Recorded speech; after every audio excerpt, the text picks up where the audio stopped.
Oke, first impression dulu. Ternyata RC-nya kecil.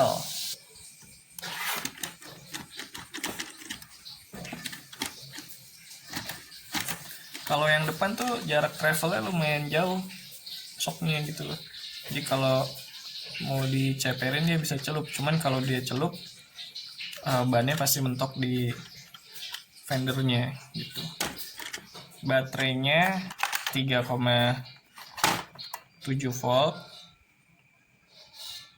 Ini dia tipenya lithium ion 14.500 500 mAh 500 mAh.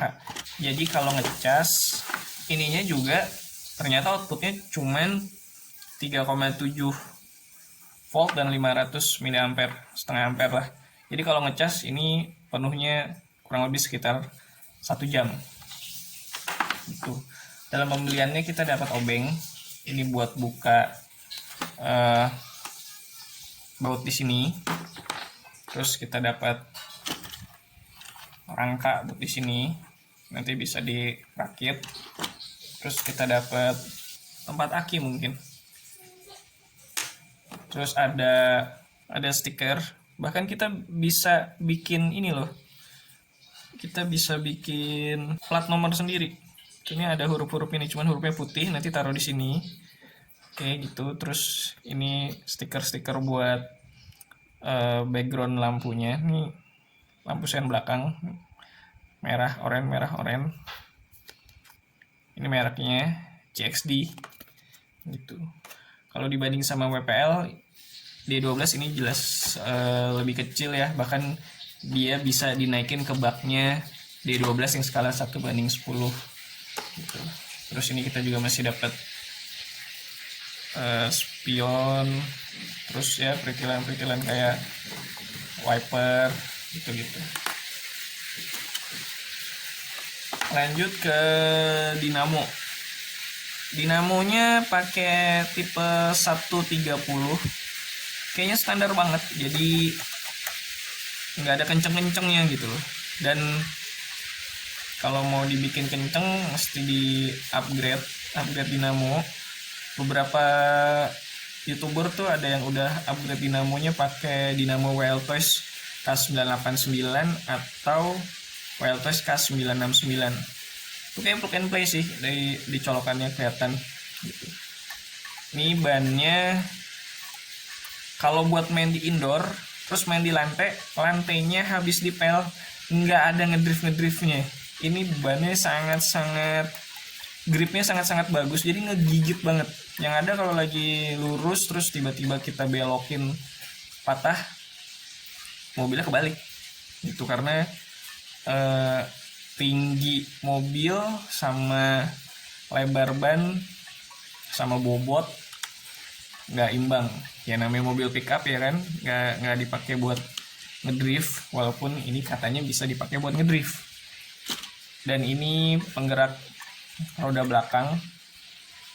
Nah ini sasisnya mirip kayak asli, cuman sampai bagian depan, sampai di sini asli.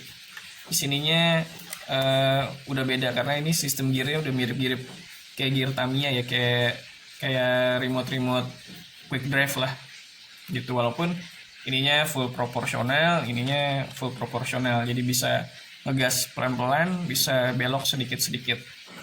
Yang gue bingung ini bannya nggak ada bautnya cuy. Jadi kayaknya sistemnya plug and play gitu, jadi mesti ditarik paksa gitu kalau mau diganti ban gitu. Terus menurut gue ini remote bahannya bukan dari bahan yang model-model remote yang lentur-lentur gitu ya. Ini bahannya plastik ABS padat keras gitu. Jadi untuk remote 1:16 dia dibilang enteng enggak sih, cuman nggak terlalu berat juga. Dan dia scale tuh maksudnya ya modelnya mirip kayak mobil beneran.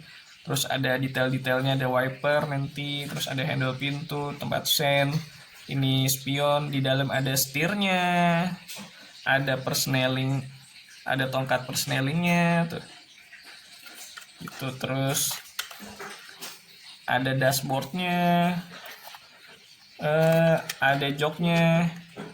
Menurut gue ini cukup cukup scale sih, cuman kalau kita perhatiin di bagian joknya nih ada lubang gitu. Nah ini lubangnya buat main shock breaker. Shocknya ini main banget, mainnya sampai tembus ke lubangnya. Jalannya kenceng apa enggak? Kalau dibilang pelan enggak, sama remote control RC Rock Crawler tuh masih kencengan dia. Apalagi dia kan ada 2 speed ya, yang satu low speed, yang satu high speed gitu.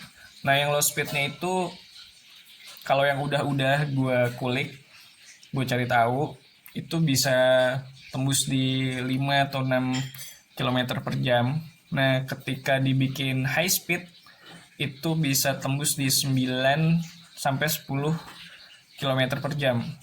Kalau dibanding sama WPLD 12 lebih kenceng WPLD 12. Wajar karena WPLD 12 pakai dinamo tipe 260 dua kalinya ini, karena ini cuma tipe 130, dan baterainya juga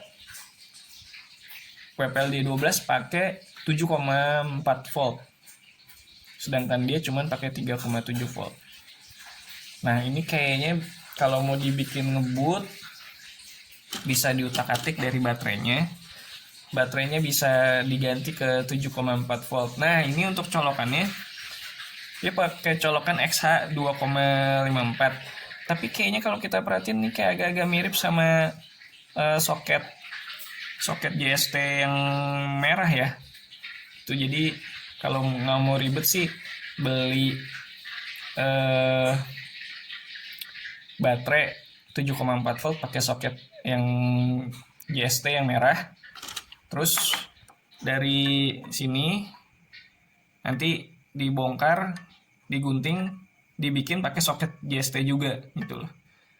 Itu baru nanti baterainya dicari dudukan baru.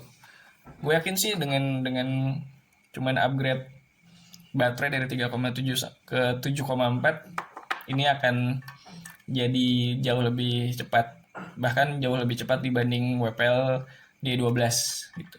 Cuman masalahnya adalah dengan speed antara 5 sampai 10 km per jam aja, dia kalau belok aja tuh udah gampang oleng gitu, jatuh gitu. Apalagi kalau dibikin kenceng.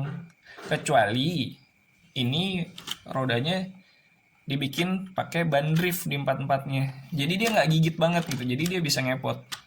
Kalau dia ngepot, jadi pasti lebih asik dimainin dan nggak gampang jatuh. Soalnya males juga ya kalau misalnya lagi main dikit-dikit jatuh kan berarti kan kita mesti bolak-balik ngambil mobilnya, berdiriin lagi, terus nanti jalan lagi, ngebut lagi, jatuh lagi, jalan belok jatuh kayak gitu. Untuk harga berbanding kualitas ini jempol banget, cuman 400.000 kurang.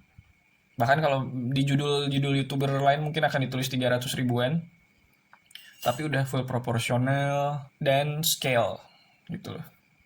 Tinggal dilengkapin, dikerenin, dimodif sedikit, bisa jadi tambah kencang, bisa dipakai buat drift, bahkan beberapa ada yang dibikin jadi off-road gitu.